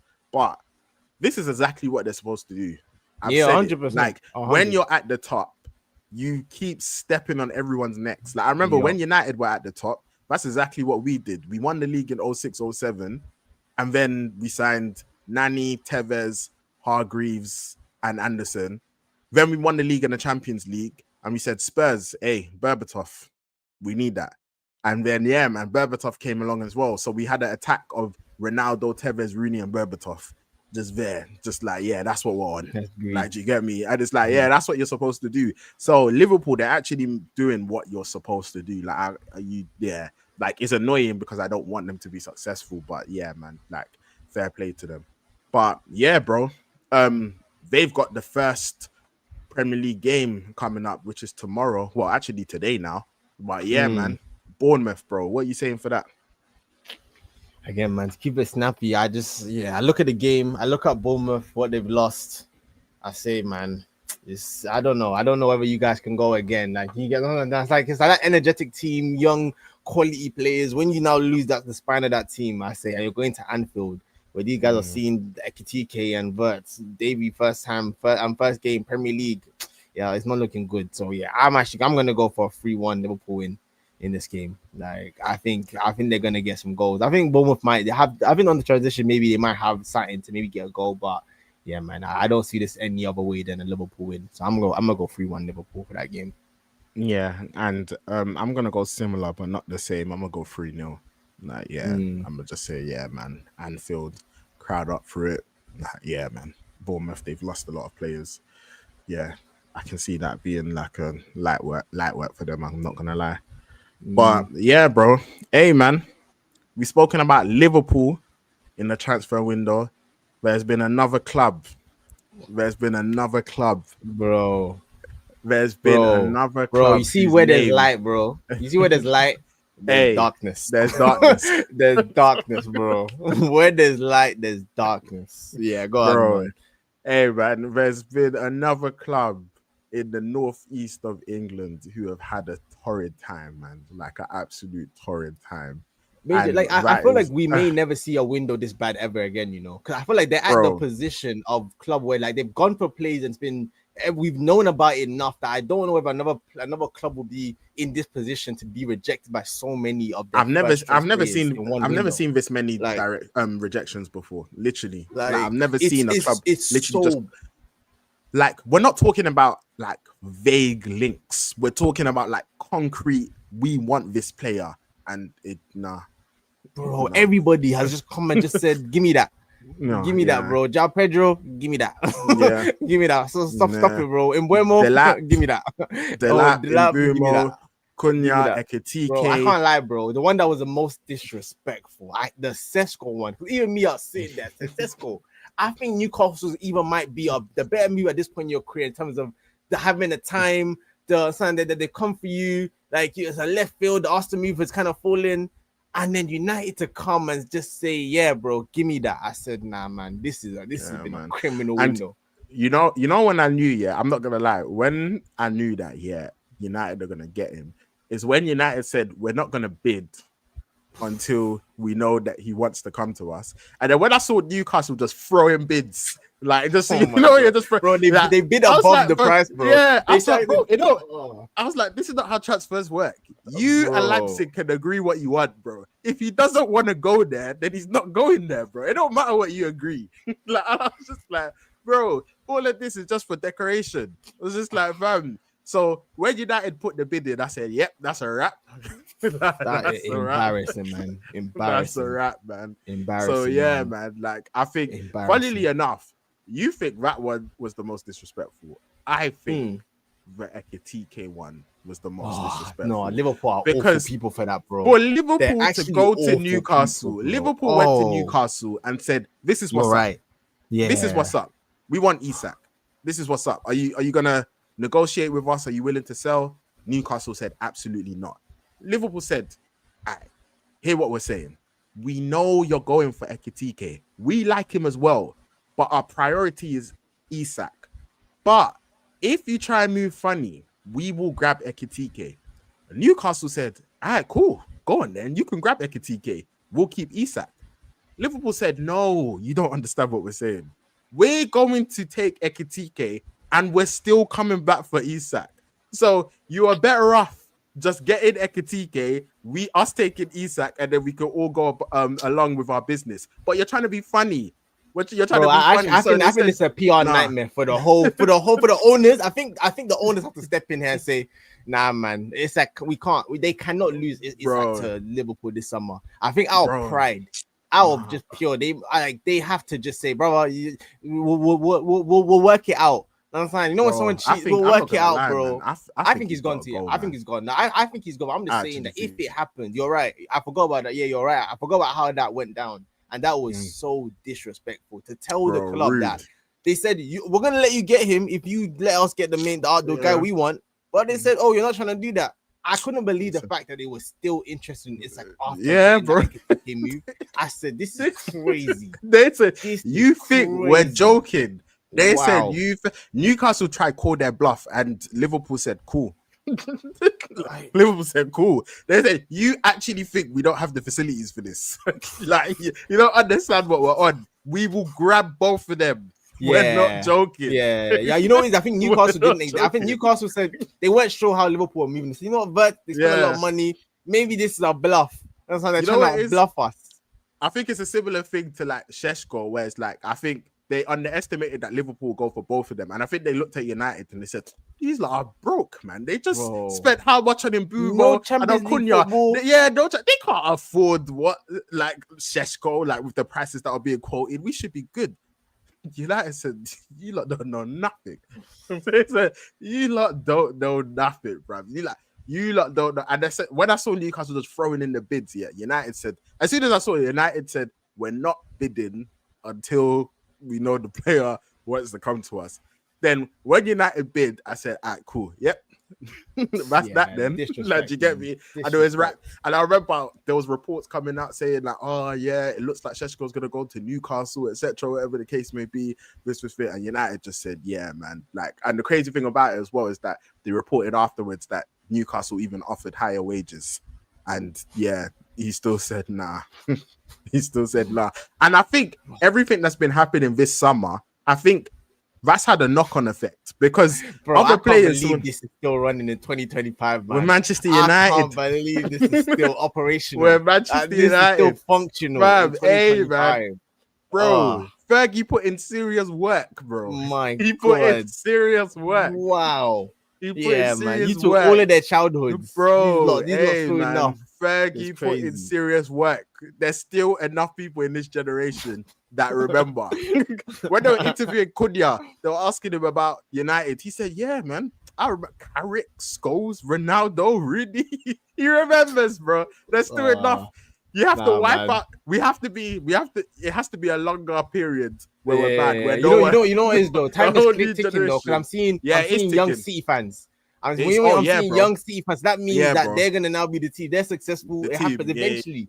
It becomes like, but yeah, you're right. You still have enough juice. Yeah, enough juice to run the world Manchester United for a certain generation. So fair play, Manchester man. United. Yeah, bro. I remember I said it hard. There were so many things that happened in the last stream. I remember you were saying talking about Mbumo and Newcastle as well, where it was just like, bro, I said, bro, I'm so sorry, man, bro. No disrespect to Newcastle, they're a great club, man. Bro, people don't support Newcastle in Cameroon, bro. They don't. Like, do you get me? They don't. If you go to Cameroon, bro, honestly, you might see like an anomaly here or there, bro. But go and ask the people of Cameroon, bro, how many people support Newcastle, bro. It's just the truth, bro. I said, I'm not involved in this, man. You know what? Newcastle is a great club. Bro, they are a great club, bro. But you know what it is, because everyone always talks about Manchester United and they're like, oh, I can't believe people want to go there. And don't get me wrong, we've just come off the back of like our worst season ever and whatever the case may be. But factually, since Fergie retired, the only teams that have won more trophies than us are Liverpool, City, and Chelsea. That's factually. We've finished in your second places, we finished in your third places, but it's because it's such a far cry from what we used to be. So everyone's looking at it and saying, oh, United, like, do you get me? Like, yeah, they're absolutely horrible, which obviously for the standards we've set, we are. But Newcastle just won their first trophy in 70 years. Post Ferguson, United have been winning trophies. Like, do you get me? Like, United have been, and I think when a lot of players are when a lot of people are speaking about their projects, what I always say is that in order for like a project to really like look for you to look at a team and say, you know what, you're really, really going places, you can't just do it like a year here or there. Like, it needs to be sustained. Like, you need to, I think you need to take at least like maybe like 5 years and say, all right, cool, this is what they've done. Otherwise, you can just pop up and deflate. Yeah, go on, bro. If you're Eze, do you go to Arsenal, Spurs? Arsenal. Easy, okay, cool. Again, I thought so, and I think it's that kind of thing of like, you look at where we are right now and you say, even Champions League football. Yeah, no, I hear it. And, you know, I thought maybe you could make the argument maybe like you go there, you're the main man, bro. Like, do you get? I like Spurs more than I like Arsenal, but again, there's a certain thing where it's just like, bro, like the clubs, bro. Like, do you get me? Like, bro, you just look at the clubs and you're like, where they currently are and what you can add, like you are to be a part of that. So no, I hear that. Man. And bro, like life changes so quickly because bro, I was looking at Newcastle team and I said Isak, Gordon, and you bring in an Mbuemo. That's a dangerous front three. I said that's a dangerous front three. That's a front three that's going to give a lot of teams a lot of problems.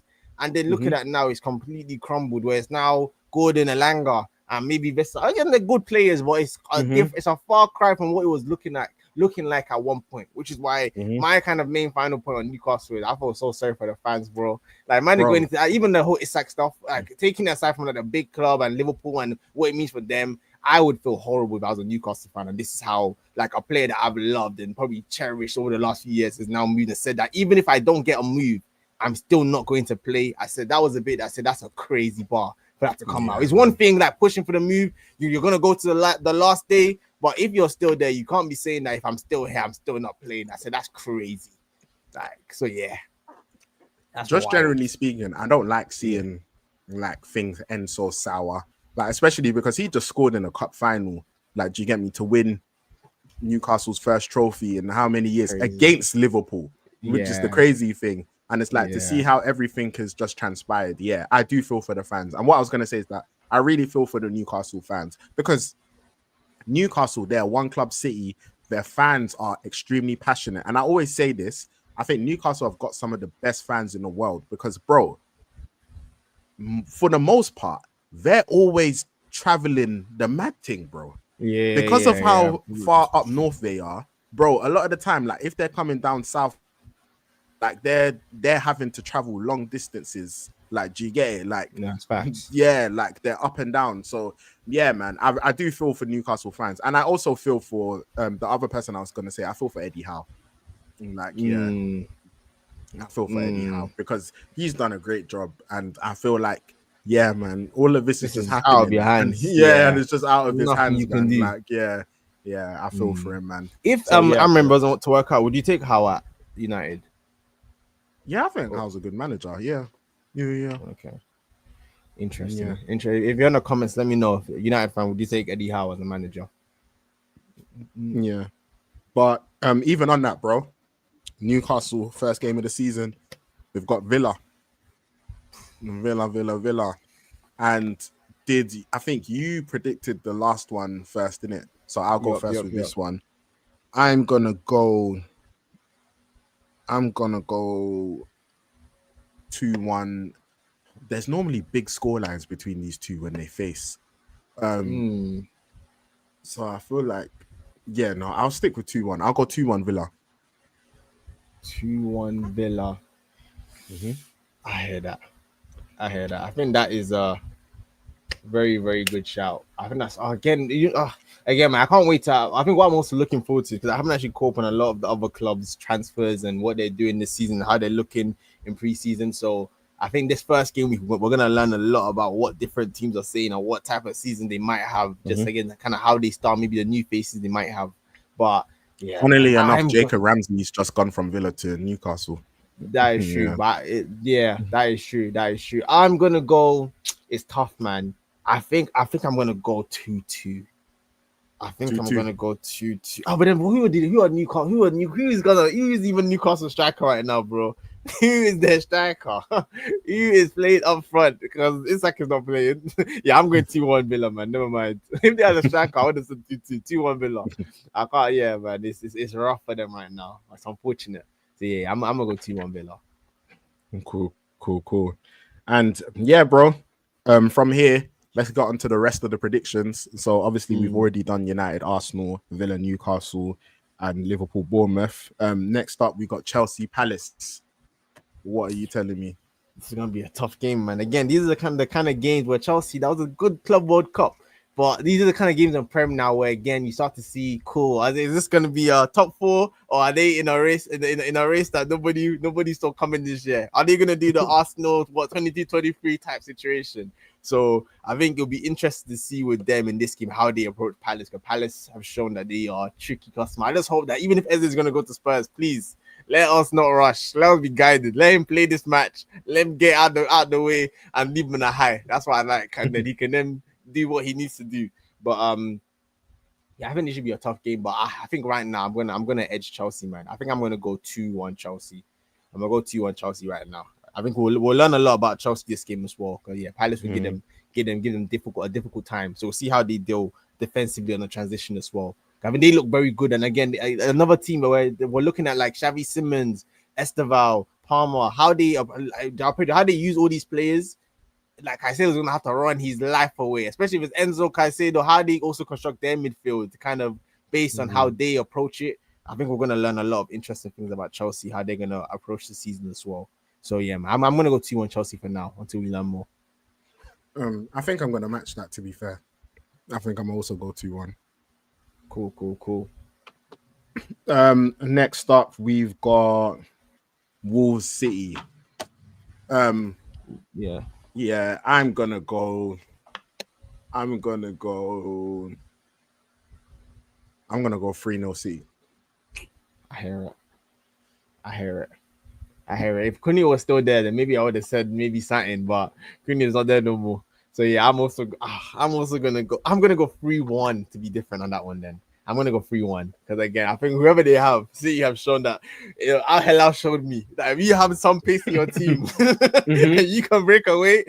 There's always opportunity. There's always opportunity. I'm gonna go 3-1 to City in that game. 3-1 City. And then the final one is Brighton versus Fulham. Oh, this is actually a game that I have not actually thought much about. Brighton versus Fulham. This is my raw reaction. What am I thinking? You know what? Brighton do what Brighton do. I didn't believe was gonna come and say, man, this is why United fans are all believing. Bro, just don't get injured. Just don't get injured, believer. This is why they're all believing. I'm gonna go.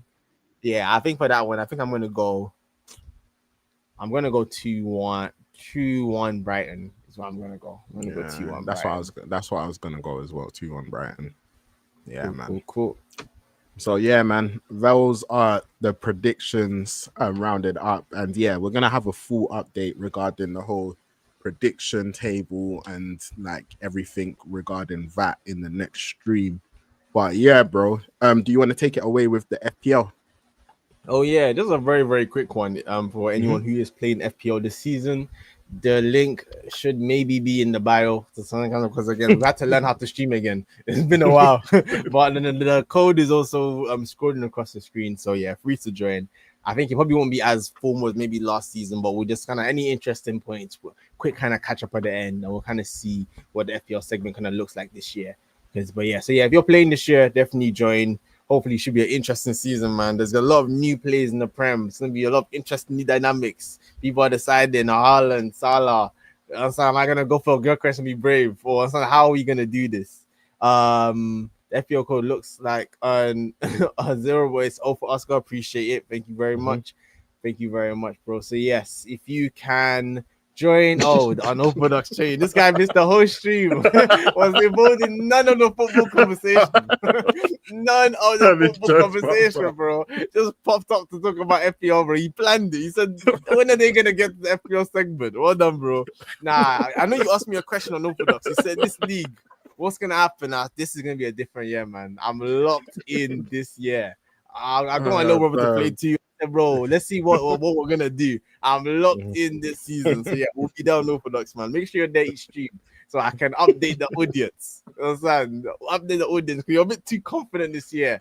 That's why you got a couple wins under your belt, and I think now you think you're unbeatable. So hey, man, we're gonna have to change that. So yeah, man, those are my thoughts on FBR, man. So hopefully it should be a good season. So now looking forward to it. Yeah, man. But yeah, no, like they said. The link is there. The code is there. Yeah, so make sure you join. And yeah, it should be a lot of fun. But yeah, bro. Hey, man. United, Arsenal, Liverpool, Bournemouth. What today? Football is back. The Prem is back. We're ready, man. Big season ahead. Hey, we're starting off serious, man. Hey, serious. But like I will always say, at least this bit I remember, man. Anyone who's liked the stream, anyone who's engaged, anyone who's commented, and honestly, like the engagement for this stream, especially, I mentioned it earlier, but yeah, this stream almost didn't happen. So it's like, yeah, like there was a lot of obstacles, technical difficulties. Yeah, technical difficulties, but yeah, we made it happen, and it happened much later than we thought it was gonna happen. But yeah, man, you guys have showed up, man. Like the engagement has been great, so really appreciate it, man. And yeah, man, anyone who's watched, whether it was like for a minute, 20 minutes, half an hour, the whole stream, or even if you're like unorthodox change and you just turned up to talk about FPL right at the end, man. Hey, we appreciate you, man. Honestly, man. So yeah, man. Hopefully this will be another good year. But Ace, you got anything else to add? Hey man, listen, watch this space as well, man. Should be some interesting, different content on the channel. Trying some different things this year. But yeah, man, we onwards and upwards, man. I think that's where we are at that stage where we just try stuff and we see where it goes. So yeah, appreciate everyone for tuning in. And yeah, man, hopefully it should be a very good, interesting season, and we will be there to talk about it. So yeah, see you guys in the next stream. Appreciate you guys. Hey man, see you guys.